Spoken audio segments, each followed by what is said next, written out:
La création du lien. Préambule. Dans une vidéo, j'ouvre un volet technique en utilisant le balayage comme premier support d'étude pour introduire ce volet. J'évoque l'idée que le balayage, sous sa forme Dehashi-Barai, plus qu'une autre technique, contient de manière symbolique l'essence du judo. Cette vidéo met en scène l'explication technique du balayage, avec le rôle du pied qui balaye et le rôle des bras qui précipitent le corps au sol tout en sécurisant l'individu, et je mentionne succinctement l'aspect stratégique de ce rôle des bras dans l'exécution de la technique ou même du combat en général.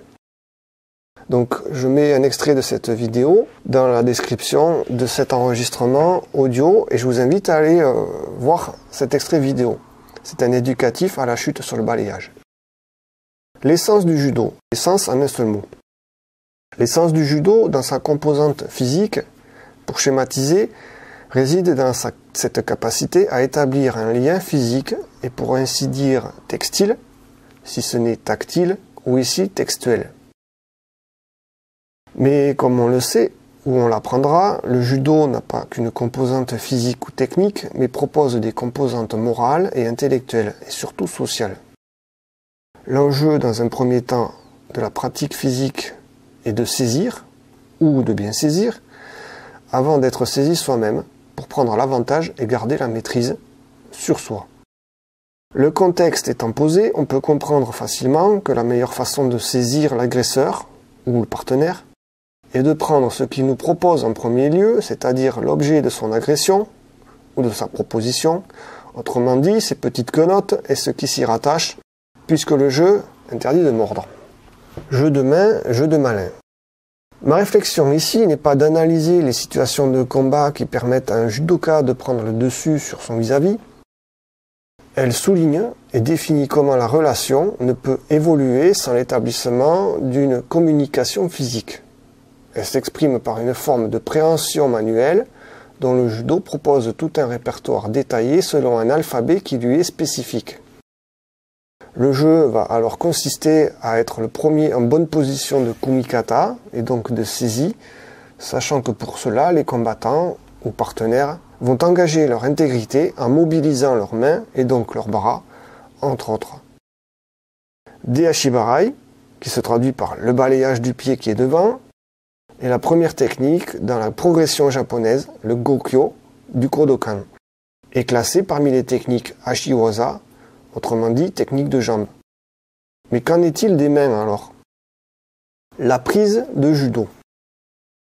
Je me souviens très bien quand j'étais enfant que l'on entendait parler de prise de judo, surtout venant de ceux qui ne pratiquaient pas le judo sur le tatami. On les appelle les profanes.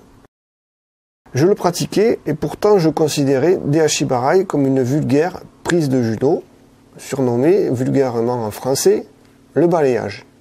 De la même manière que l'on peut entendre parler de planchette japonaise de façon, encore une fois, vulgaire. Mais justement, dans cette expression planchette japonaise, ou balayage, comment peut-on saisir la notion essentielle de préhension qui caractérise la prise de judo? C'est bien plus tard, et pourtant déjà ceinture noire, que j'ai compris le sens des mots, ou plus précisément du mot. En discutant avec mon père, le profane, qui n'avait jamais porté même une ceinture blanche, l'expression prise de judo résonna comme une révélation. Il est réducteur de vulgariser le judo comme un ensemble de prises pour projeter, si on n'en connaît pas le vocabulaire ou du moins l'alphabet spécifique.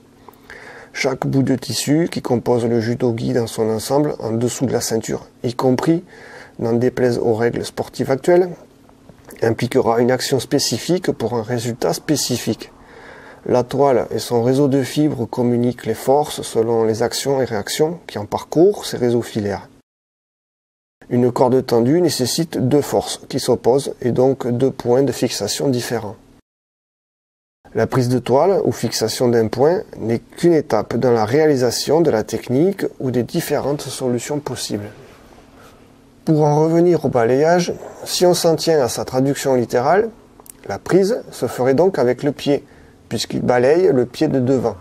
Mais le contexte qui en permet son exécution parfaite est particulier. La technique dans un contexte de compétition est redoutable. En effet, dans l'absolu, un simple bout de manche peut suffire pour faire basculer la rencontre en une fraction de seconde. Le pied de devant se dérobe sous l'effet rasant du pied en cuillère qui le balaye et la main adverse qui venait attaquer, ou qui se retire tout comme le pied, s'en retrouve aspiré vers le sol, entraînant tout ce qui fait prolongement de cette main, le bras, puis l'épaule, puis le dos. Bref, voilà que l'on se met à admirer le ciel, comme jamais, avant de retrouver ses esprits lorsque le tatami nous rappelle déjà à l'ordre. On a tous eu cette sensation, j'ai frappé le sol, ou bien est-ce le sol qui m'a frappé? L'essence du judo, l'essence en 2 mots. Par rapport aux écrits du fondateur du judo, le livre L'essence du judo, c'est-à-dire l'essence en un seul mot. Certes, je prétends que le balayage dans son expression en Deashibarai est une technique qui contient l'essence du judo, l'essence en un seul mot. Soi-disant parce qu'elle en est un reflet de la meilleure utilisation de l'énergie, tant son efficacité est fatale, mais aussi parce qu'elle exprime l'entraide et la prospérité mutuelle, en impliquant la création du lien immédiate, et ne serait pas judo sans cette pensée de la sécurisation peu généralisée par maîtrise de soi. Penser à sécuriser en préservant le partenaire, lui évitant de poser la main par terre quand il chute afin qu'il ne se blesse, est un de mes premiers enseignements, retenir la manche de uke. La pensée, c'est l'activité de l'esprit, mind en anglais, et qui est le terme utilisé pour titrer l'essence du judo, l'essence en un seul mot, The Mind of Judo, recueil de notes de Jigoro Kano.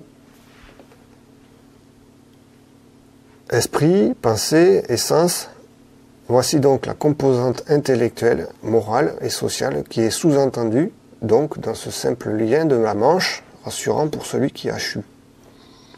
Chacun peut donner à sa pratique du judo le sens qu'il veut, tout comme chacun peut pratiquer le football tout en lui appliquant l'esprit du judo. Un judoka peut tout aussi bien pratiquer le judo en ne lui appliquant qu'un esprit sportif ou compétitif et ne chercher qu'à gagner, obtenir des titres et réduire les aspects relationnels, sociaux, pédagogiques, intellectuels, moraux, politiques, économiques, écologiques, éducatifs. Après avoir salué et dans cette recherche de création de liens, autant je cherche à faire chuter que de me faire un ami de celui qui se relèvera, ou me relèvera. Voici l'un des sens du judo.